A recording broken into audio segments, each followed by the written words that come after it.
What's going on? It's your boy Bowie, back at it with part 3 of my series of how to get better at Mortal Kombat 11 and other fighting games. Alright, part 3, we are going to focus on the ever important topic of Footsies. So before I talk about what Footsies is, let me talk about what Footsies is not. So one of the big mistakes that a lot of players make,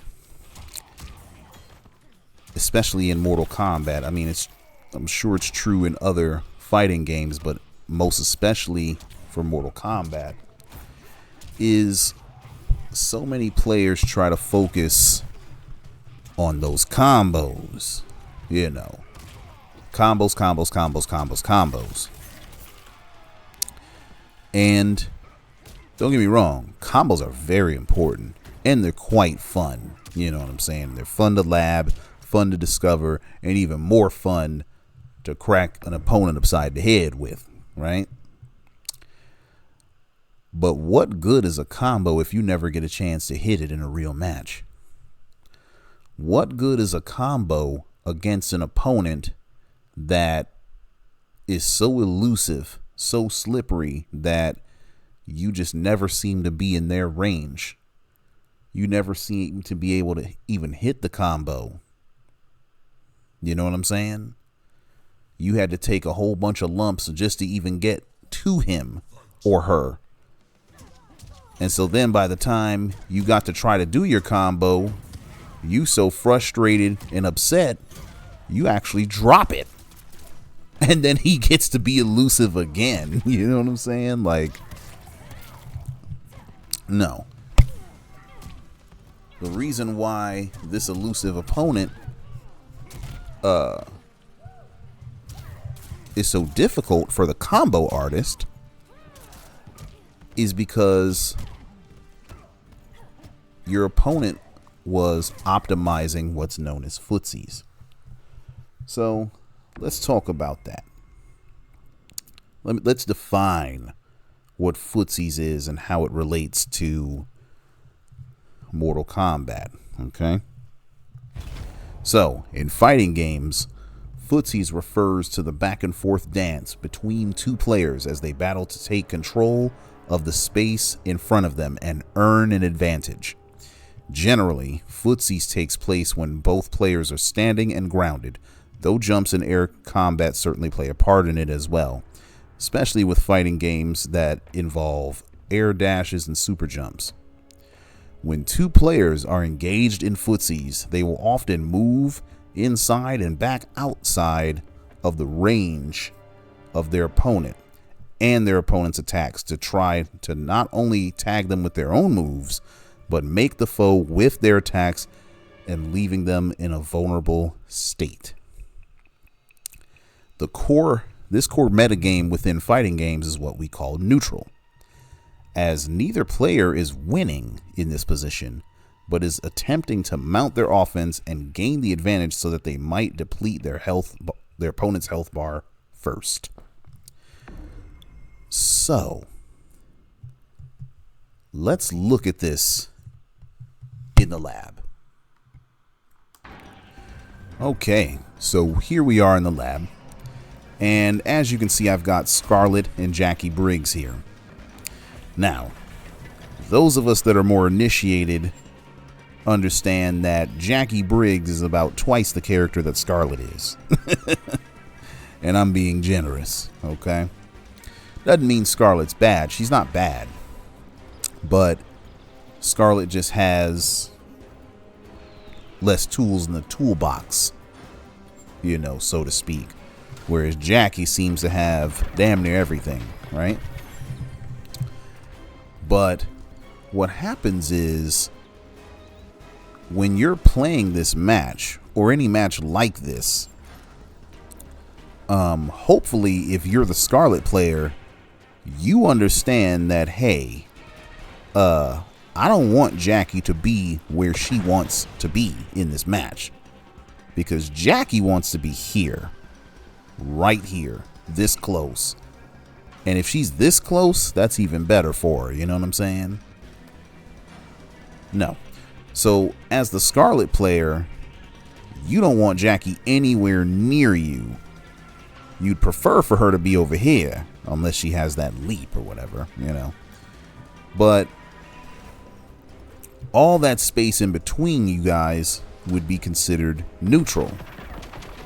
And over here, you know, Scarlett would like Jackie to be here, but she doesn't have all that many options.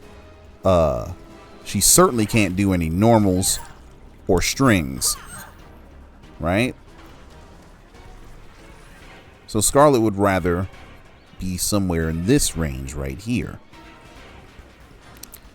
The reason that is because at this particular range, Scarlett can hit Jackie with one of a multitude of different things.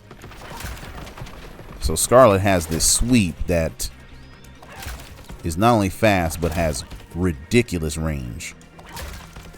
So Jackie always has to be on the lookout for that. In addition to this low, Scarlett also has this overhead, because presumably after doing this a lot in the neutral, Scarlett's opponents are going to start blocking low so that they don't get swept. Scarlett's like, all right, cool, overhead. You see? And this overhead hits from further than the sweep does. I don't think it'll hit from all the way over here. Oh, I was wrong. Ooh, look at that. Look at this range. Bop! You see? So Scarlett can be all the way over here, practically mid-screen, and hit this overhead. You see? Let me see. So from full screen, 2 dashes, and Scarlett can hit that move. Now, the thing about it is this overhead's unsafe. Very unsafe. So she doesn't want to use this too much, because it leads to a KB. The sweep is less unsafe, but it's not something that she wants to, you know, spam all that much, you know? At least not mindlessly. And so what happens is, if Jackie gets too close to Scarlett, you know, they're going to be trying to walk back and forth. Scarlett's going to be like, all right, look, you getting too close to me, I'm walking away. And as you can see, Scarlett moves back and forth very fluidly.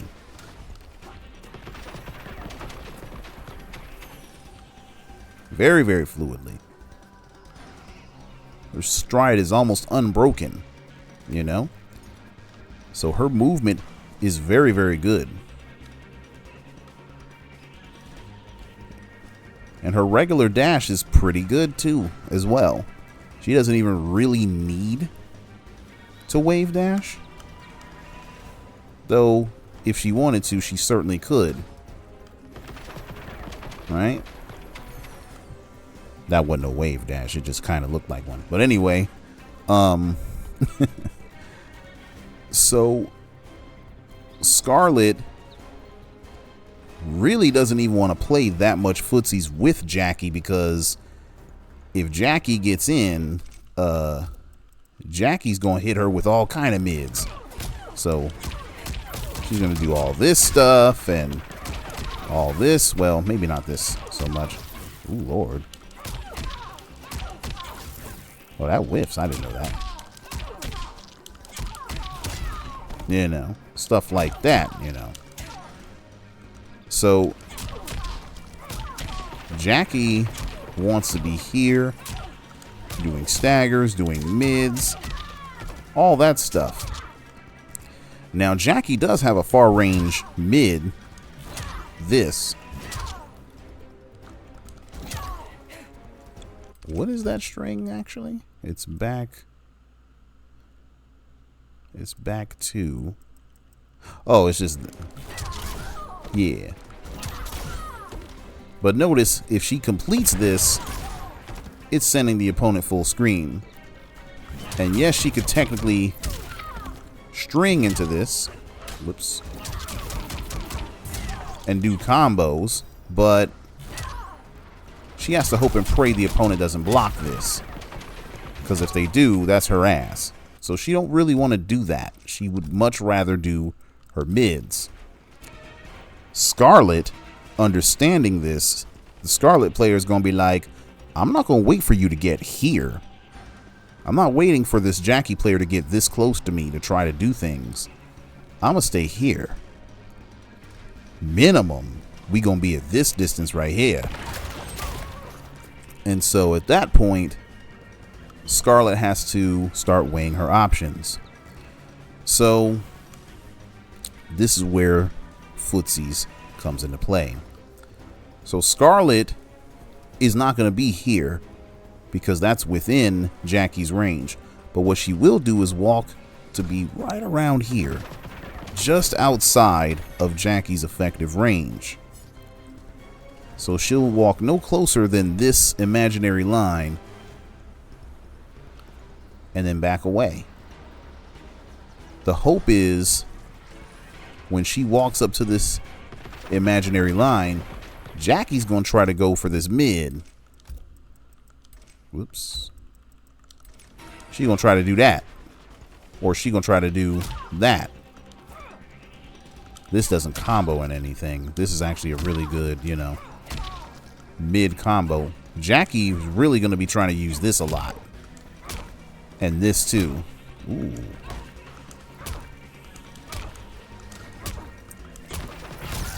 Yeah.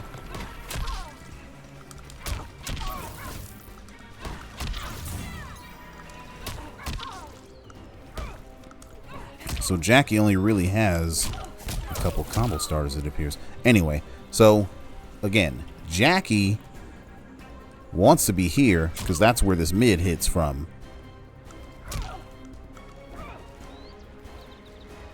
Now, what Jackie can do in order to increase her footsie range is to dash and then cancel her dash with a mid. Notice this mid, it only has a range of around maybe here. You see? From match start distance, ain't no way. But if she dashes up and does it, that increases her footsie range. So Jackie players are going to definitely dash in order to increase her effective footsie range. Right?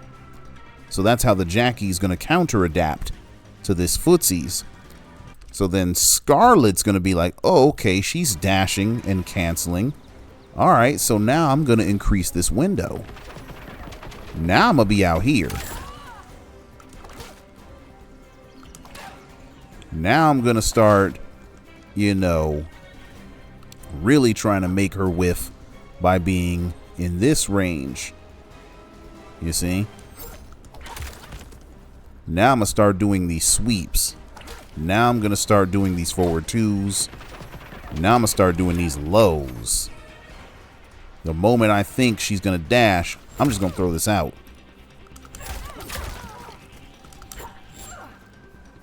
She might buffer. Buffer attacks. Let me talk about what that is. So, in the previous video, I talked about canceling strings into special moves. So, Scarlett has this special move, and that's very useful. This tongue, it knocks down, puts the opponent away. Now, the command for that normal is down back 3. Sorry, down back 4. This normal is forward 2. So, of course, she's going to want to do forward 2, down back 4. Right? Now, Scarlett's not going to wait for Jackie to get here to try to realize, okay, maybe she got hit with the 4. Maybe she's going to get hit with the whole thing. So what you can do is you can just input the command. If you notice on the left-hand side, I put the command in.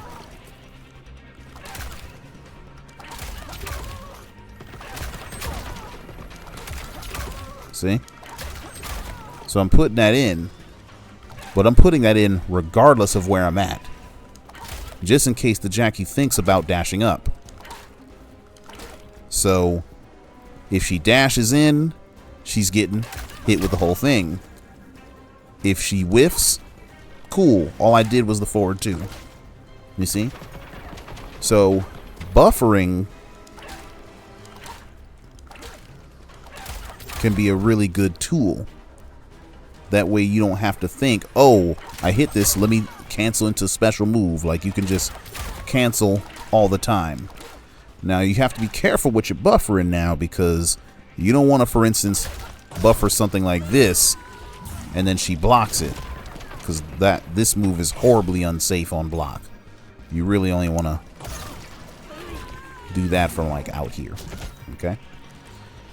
But basically, Scarlett is going to use her longer range normals to make it very frustrating for Jackie to get in to this range and do her mids.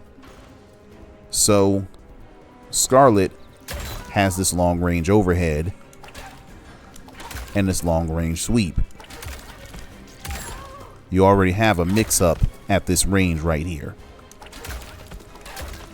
And so obviously, because this is safer, Scarlett's going to gravitate more towards doing this. Not to mention it knocks down. And she doesn't care how many times she hits this. She just wants to keep hitting this and make the opponent stop trying to approach. And at that point, once she's conditioned the opponent, that's when she can start dashing up, throwing. She can just walk away. She can start doing some form of block string shenanigans. Not too much, though, because Scarlett has a lot of gaps. But the point is, she's going to try to impede the opponent's movement. And Scarlett has a bunch of longer range normals and strings that help her do this. One move I'm starting to use more is this whip. It's standing 3.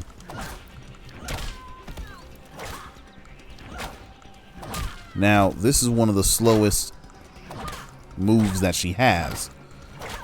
And as you can see, at match start distance, it's not likely to hit. Whereas the sweep will, right?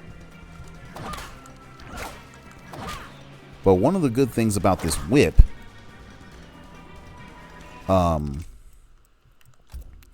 is not even so much on hit that it's so good. I mean, on hit it's nice because it knocks away. But look at that pushback on block. It pushes right outside. It pushes the opponent quite a bit far back.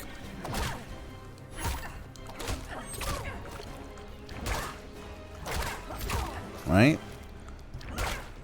So you can just do this by itself.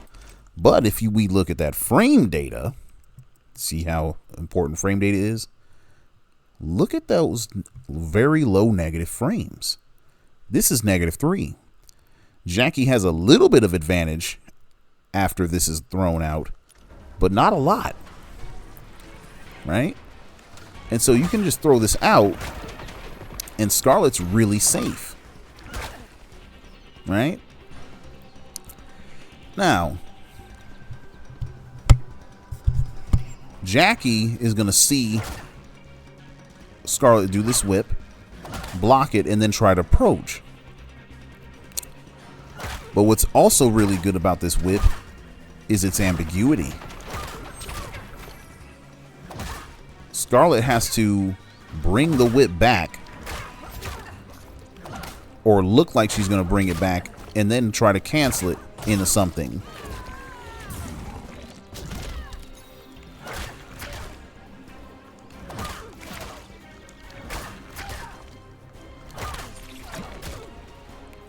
I like this a lot.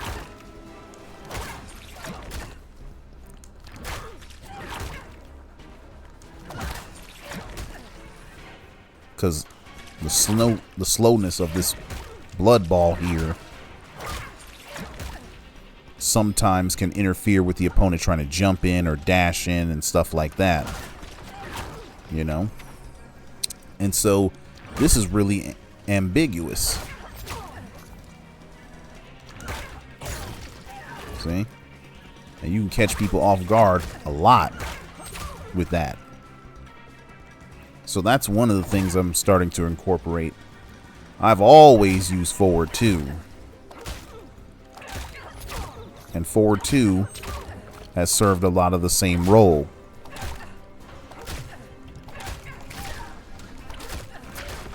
Notice I mentioned that you can buffer with this. Right? A lot of times I just like to throw it out by itself.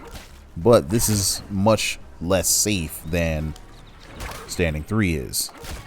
But it's faster. And it's a mid. And it's a good anti-air. I'll talk about those in a minute. So this is a really good neutral tool, or a really good footsie tool that covers a lot of ground between you and your opponent. And also, Scarlett has a low attack that sort of serves the same purpose. So as if this mid and this high weren't enough, she can just poke somebody right in the knee and cancel into things. You know? That way they start blocking low.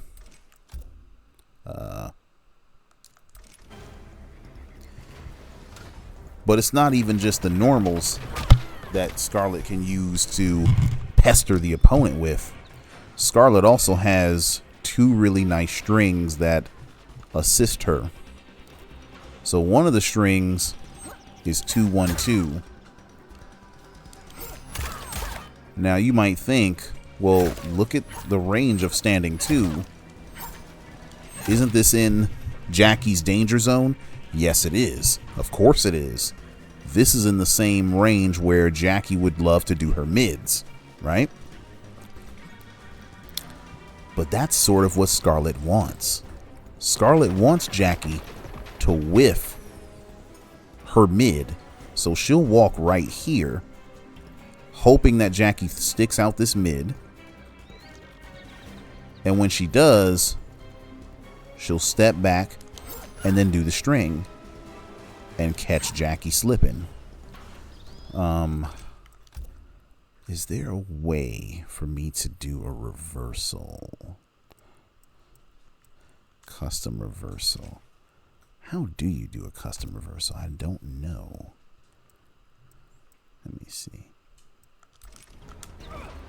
Whoops. Maybe not that.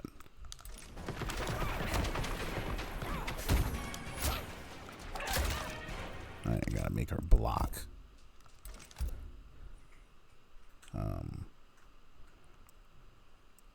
Block.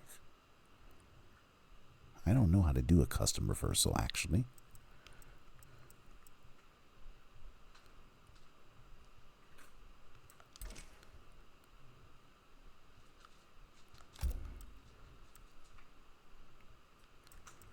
Okay, maybe it's a...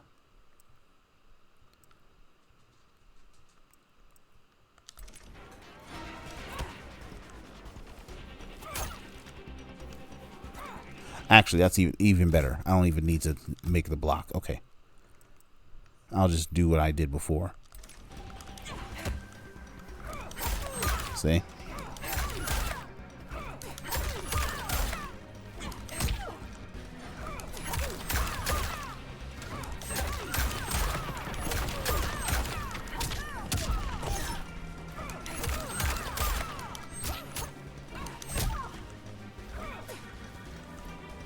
Now, Scarlett could easily sweep.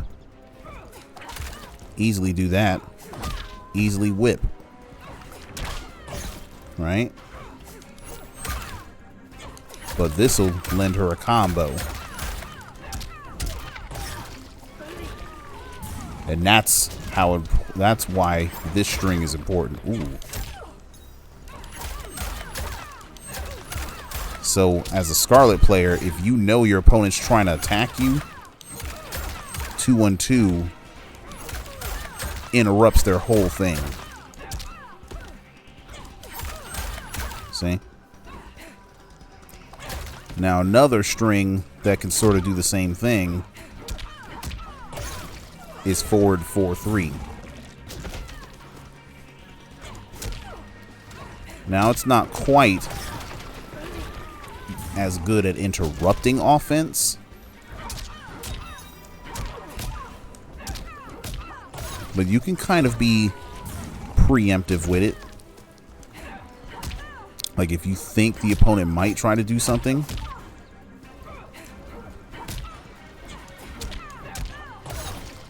you can throw it out. You can do a quick step back.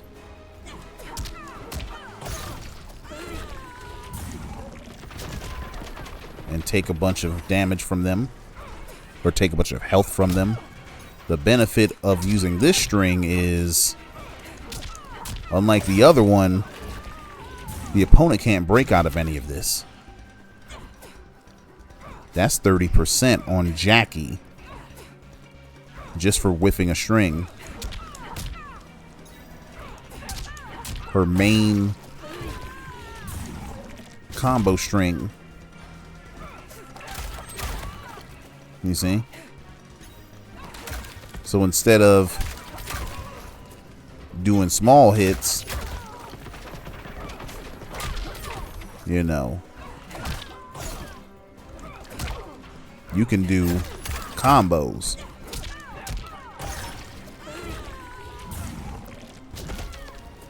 Short ones, albeit sometimes. So all of those things are really meant to discourage the opponent from approaching you on the ground, right? When they're on the ground, you're going to stop them from entering your range, or you're going to make them think that it's cool for them to enter your range and then punish them for trying to do so. So at that point, the opponent's then going to be like, all right, well, it's time for me to jump. Except Scarlett has a really good anti-air. Hold on. Too early. Her standing one's really good. Right? Furthermore, F2 works pretty nicely as well.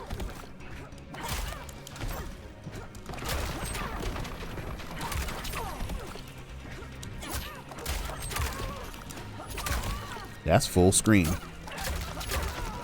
If you want to do something simple.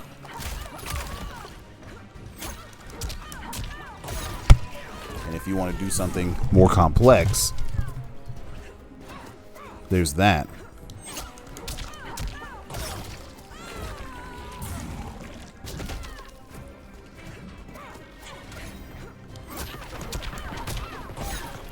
Now sometimes you'll whiff that, so you have to be careful. So you could do that instead. Or you can do that.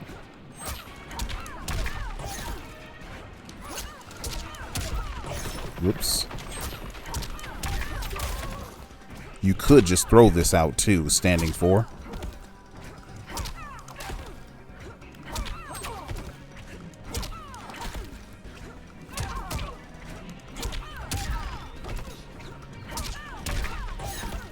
You don't get much of a follow-up from it, though. So that's why I don't use it that much. Now, in addition to just straight plucking them out of the sky, Scarlett can use her superior walk speed to just whiff punish the jump in and get a full combo.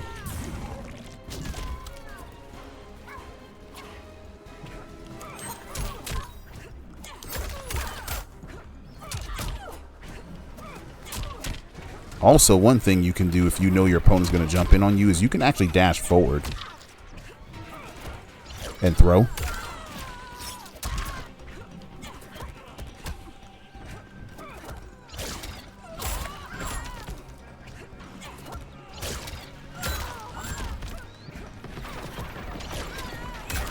And notice I got an escape failed right there. And because she's Scarlett, an escape failed means this. See? So sometimes you can do that. Ooh. How reliable is that?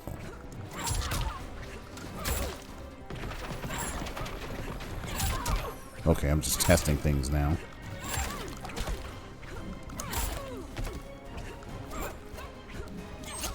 Ooh, down one. Ooh, child. Hold on.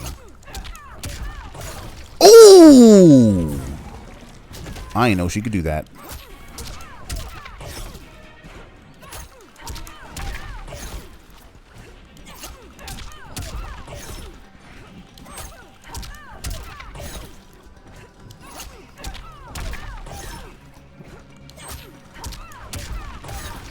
Oh, that's tough.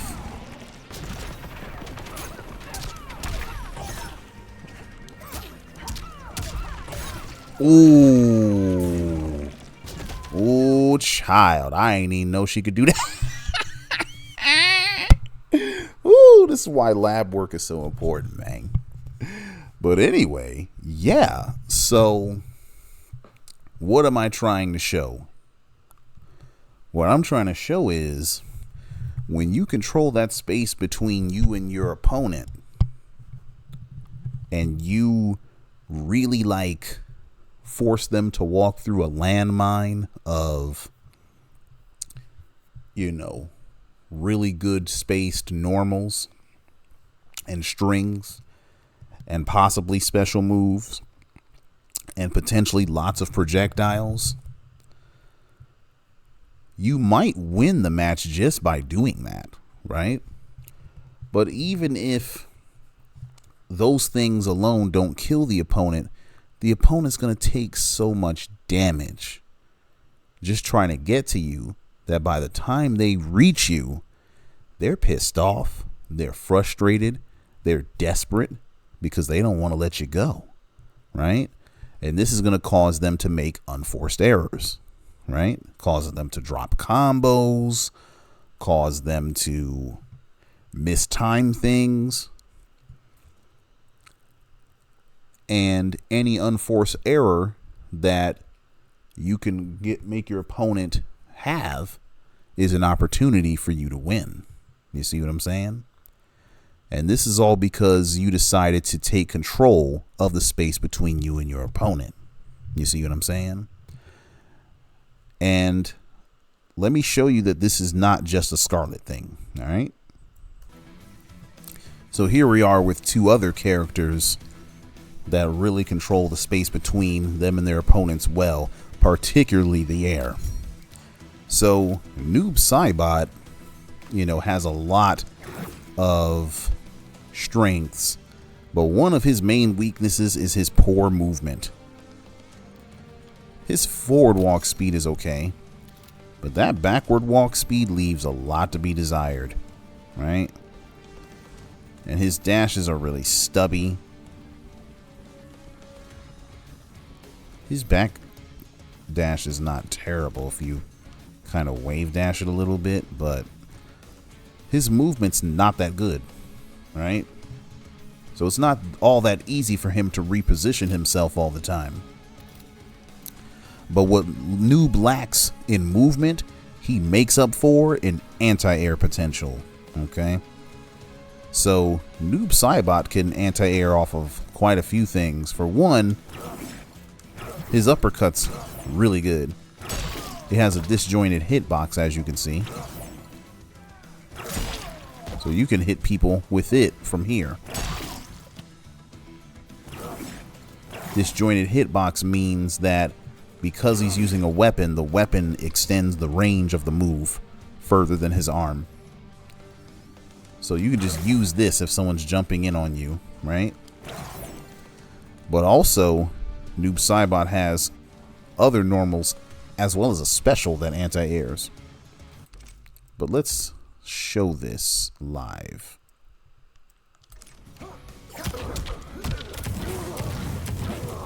Okay. So if I let him, he'll just jump in on me. For one, Noob Saibot's standing 1 is not terrible. It's not a terrible idea.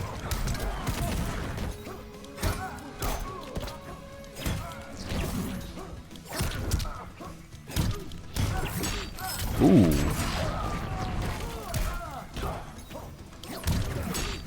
Of course he can walk back and whiff punish. Like that.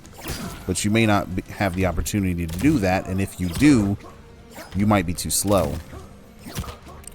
So standing 1 can get the job done, right? But as I said, uppercut is very reliable. Uppercut just works, right? So you just do that. So, but then also, Noob Saibot has this move, the up shadow. Bop! Look at how far that pushes away. Get away. If you even think they're gonna jump, you just throw this out. You gonna try something? See? So if you just want them to be full screen, you can just do that. But probably Noob's, 2 of Noob's most potent anti-airs are his down 4 and his forward 3.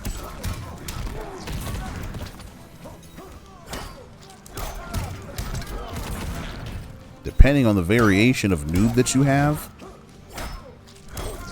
these can be very deadly. Ooh.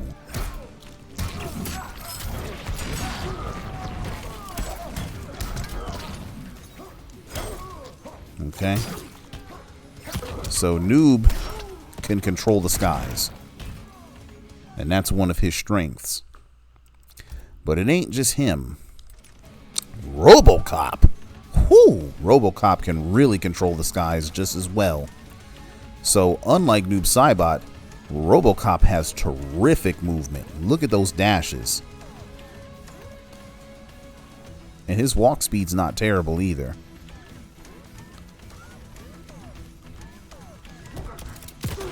RoboCop has pretty good wave dashing as well. Though I am not an expert on wave dashing. You see? So RoboCop can move.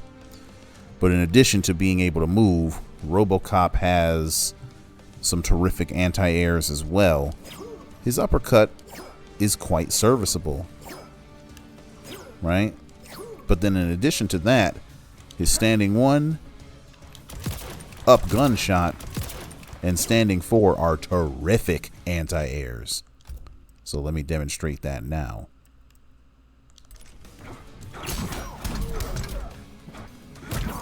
So you can just pluck somebody out the sky as Robo.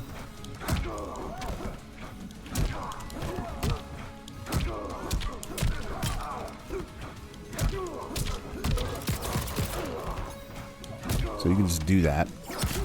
Uppercut works pretty well. The only problem with uppercut is that it leaves them a little too close for RoboCop's liking. Alright.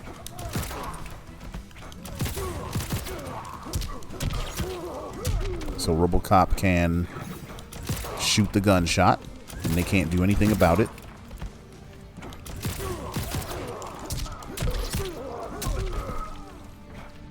And so RoboCop gets really good anti-air combos.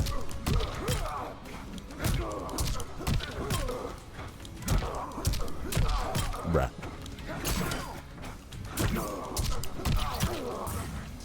With the ability to decide what side the opponent's going to be on. But when all else fails, standing 4 just works. You can just throw that out. You know?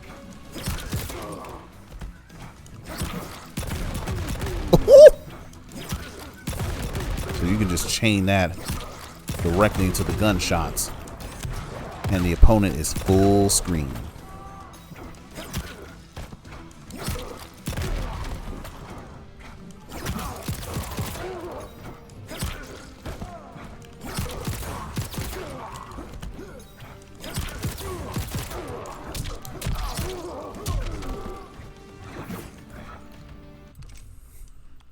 So yeah, RoboCop is one of the few characters that seems to get more damage off of anti-airs than he does on the ground, because his combo game is severely lacking. You know, I mean, I suppose if he wants to, he could do stuff like this. That's a pretty decent combo, but it requires him to jump in, which RoboCop's not really a jumping in character like that. I mean, there will be times where he wants to do this, yes. But that's going to be rare. He does have a string that launches. But if you notice, the second hit of this is a high. Hold on. See that? So the opponents can just duck underneath that. You don't want to use that a lot. Point is, RoboCop uses his projectile game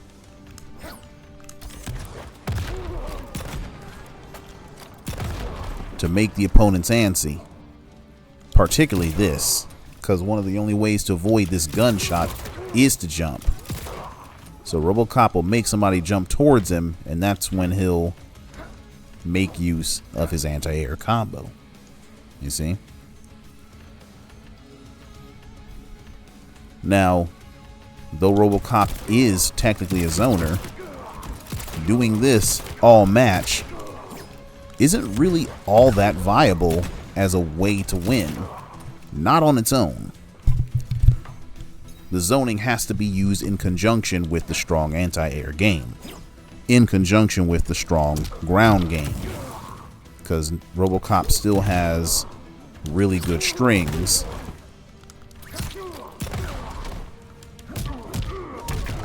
that allow him to take control of the neutral. See? Was that a combo or no? Oh, that wasn't even no combo. Yeah.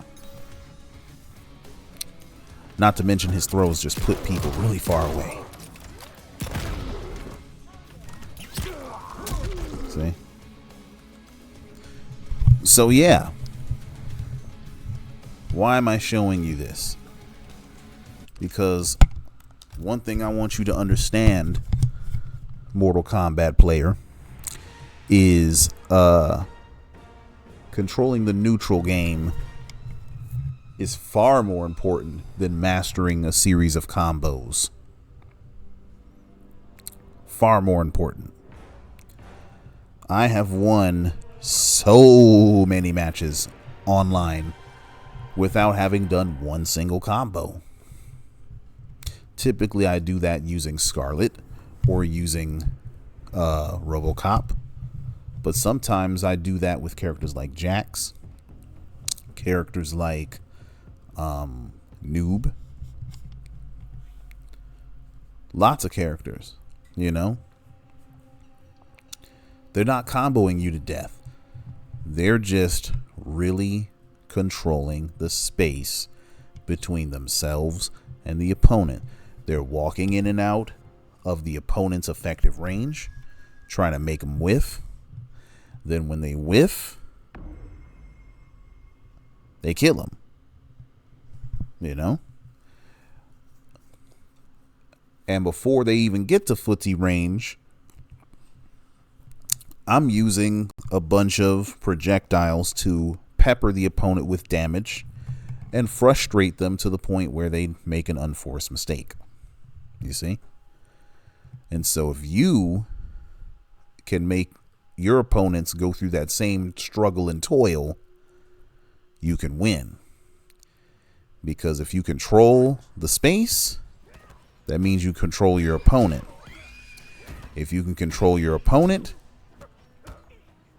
you can get the victory. Okay? So with that being said, please stay tuned to part 4, where I do talk about the importance of combos and how to effectively create and practice your combos. Okay? That one's going to be short because though combos are important, they're not everything, you know? But with that being said, I appreciate you for watching this video. And I'll catch y'all later. 1.